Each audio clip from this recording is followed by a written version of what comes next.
Good morning students. आज मैं आप लोगों को आपका third chapter adaptation in animal पढ़ाने जा रही हूँ। इससे पहले मैंने आप लोगों को एडेप्टेशन इन प्लांट पढ़ाया था। सबसे पहले बच्चों, एडेप्टेशन क्या होता है तो हम लोग पिछले चैप्टर में भी पढ़े थे। एडेप्टेशन होता है अनुकूलन। ठीक है, अनुकूलन यानी कि जब कोई भी जानवर या कोई भी पौधा, प्लांट, ट्री जब अपने आप को उस वातावरण के अनुसार ढाल लेता है। ठीक है, अब जैसे हम लोग पिछले चैप्टर में पढ़े थे कि जो ट्री होते हैं, माउंटेन पे जो ट्री होते हैं वो कैसे, उनका शेप कैसा होता है। ठीक है, उनकी लीव्स कैसे होते हैं, तो वो किसी ना किसी कारण की वजह से वैसे होता है। उनका शेप कोन शेप होता है। वो क्यों होता है? क्योंकि वहाँ स्नोफॉल ज़्यादा होता है, बारिश ज़्यादा होती है, जिसके कारण स्नो जो है उस पर से फिसल के नीचे गिर जाए। इसीलिए उनका जो लीव्स होता है, ब्रांचेस होते हैं, वो कैसे होते हैं? कोन शेप के होते हैं। ठीक है, और उसके बाद डेजर्ट में जो प्लांट होते हैं उनके जो रूट्स होते हैं वो कैसे होते हैं? ज़मीन में बहुत ही डीप होते हैं। ठीक है, ग्राउंड में, जिससे कि वो वाटर को ऊपर अब्जॉर्ब कर सके, क्योंकि वाटर से जो है बहुत ही नीचे होता है डेजर्ट में। ठीक है, पानी की मात्रा जो है वो बहुत नीचे होती है, इसलिए उनका जो रूट है बहुत ही लॉन्ग होता है। तो उसी प्रकार जानवर भी है, अपने आप को अलग अलग मौसम के अनुसार और अलग अलग अनुकूलन वातावरण के अनुसार अपने आप को ढालता है। ठीक है, अब जैसे पक्षी है, तो पक्षी कहाँ रहती है? पेड़ पे रहती है। ठीक है, तो वो उनके पंख होते हैं, वो ज़मीन पे नहीं रहती। अगर ज़मीन पे रहेगी तो कोई भी उन्हें पकड़ लेगा। ठीक है, अगर कोई भी पक्षी को हाथ लगाने जाता है तो वो बहुत जल्दी उड़ के चली जाती है, तो इसलिए उनका पर होता है। उसके बाद मेंढक को क्या खाना पसंद होता है? मेंढक को कीड़े मकोड़े खाना पसंद होता है। ठीक है, तो वो कहाँ रहता है? पानी में रहता है, तो पानी के कीड़े खाता है वो। ठीक है, उसके बाद जो ये लायन है, लायन के दांत कैसे होते? बहुत ही नुकीले होते हैं। ठीक है, जिससे वो जो मांस वगैरह है, एनिमल वगैरह है, उसको खा पाता है। लेकिन उसी की जगह पे फ्रॉग खा सकता है एनिमल को? नहीं। ठीक है, तो ये अपने आप को, इसके दांत वैसे हैं, इसने अपने आप को ऐसा ढाल लिया है जिससे वो एनिमल्स वगैरह को खा सकता है। ठीक है, तो सब लोग अपने आप को उस वातावरण के अनुसार, जितने भी एनिमल है या प्लांट्स है, तो अगर अपने आप को वातावरण के अनुसार ढाल लेते हैं, उसे ही एडेप्टेशन कहा जाता है। ठीक है, सबसे पहले इस चैप्टर को 3 टॉपिक में डिवाइड किया गया है। अडेप्टिंग टू अ हैबिटेट, उसके बाद adapting to food habits, adapting for safety. यानी कि अडेप्टिंग टू अ हैबिटेट का मतलब कि निवास के कारण अपने आप में चेंज लाते हैं, यानी कि जो रहने का स्थान है उनका, उसके कारण अपने आप में चेंज लाते हैं। उसके बाद अडेप्टिंग टू फूड हैबिट्स, और फूड हैबिट्स के कारण ये लोग अपने आप में चेंजेस लाते हैं। और अडेप्टिंग फॉर सेफ्टी, अपने आप को बचाने के लिए अपने अंदर ये चेंज लाते हैं।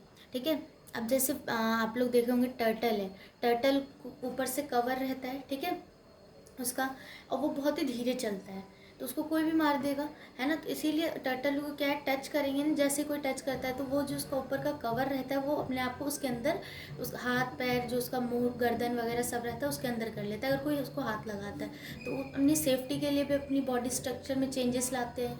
ठीक है,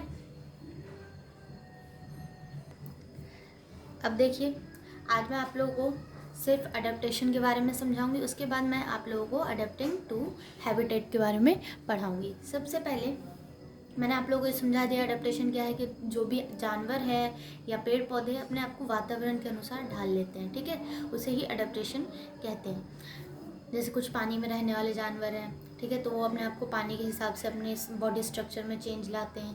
ठीक है, और लैंड पे रहने वाले जो एनिमल्स हैं वो अपने आप को उसके हिसाब से चेंजेस लाते हैं। ठीक है, animals are found everywhere on the earth. Animals जो है, हम अपने चारों तरफ देखेंगे कि कहीं ना कहीं हमें एनिमल्स दिख जाएंगे। ठीक है, तो अर्थ, पृथ्वी पे बहुत सारे एनिमल्स हैं। They live in forest, mountain, desert, snow covered area, water bodies. और ये कहाँ कहाँ पे रह सकते हैं? फॉरेस्ट पे, माउंटेन पे, डेजर्ट, स्नो कवरेड एरिया, यानी कि जिस एरिया पे ज़्यादा बर्फ़ पड़ती है वहाँ, और वाटर बॉडीज़ में भी रह सकते हैं, जैसे रिवर हो गया, पॉन्ड हो गया, लेक हो गया, इन सब में। How do the animals survive in different kinds of surrounding. तो अगर एनिमल्स सब जगह रह सकते हैं तो वो कैसे जी सकते हैं? अलग अलग सराउंडिंग में, अलग अलग वातावरण में किस प्रकार वो जीवित रह सकते हैं, कैसे संभव है ये? This because become possible because animals bring curtain change in themselves so as to survive in the best possible way in their particular surrounding. ये क्या करते हैं, अपने अंदर कुछ चेंजेस लाते हैं, ठीक है, अपने अंदर कुछ बदलाव लाते हैं जिसके कारण ये बहुत ही बेस्ट से बेस्ट, अच्छे से अच्छा चेंजेस लाते हैं ये अपने अंदर, जिससे ये अलग अलग सराउंडिंग में, अलग अलग वातावरण में ये अपने आप को ढाल लेते हैं और वहाँ जीवित रहते हैं, ठीक है. The process in which a animal adjust itself to a particular surrounding. जो प्रोसेस होता है, यानी कि जो प्रक्रिया होती है ढालने की अपने आप को वातावरण में, एक पर्टिकुलर वातावरण में ढालने की प्रक्रिया होती है बच्चों, ठीक है, उसे ही क्या कहा जाता है, अडेप्टेशन कहा जाता है. Adaptation has taken place over 100 and 1000 of year. Adaptation के लिए बहुत ही समय लगता है, यानी कि 1000 से 100 साल लग जाते हैं, ठीक है, अपने अंदर चेंजेस लाने के लिए. It cannot happen over a period of few days.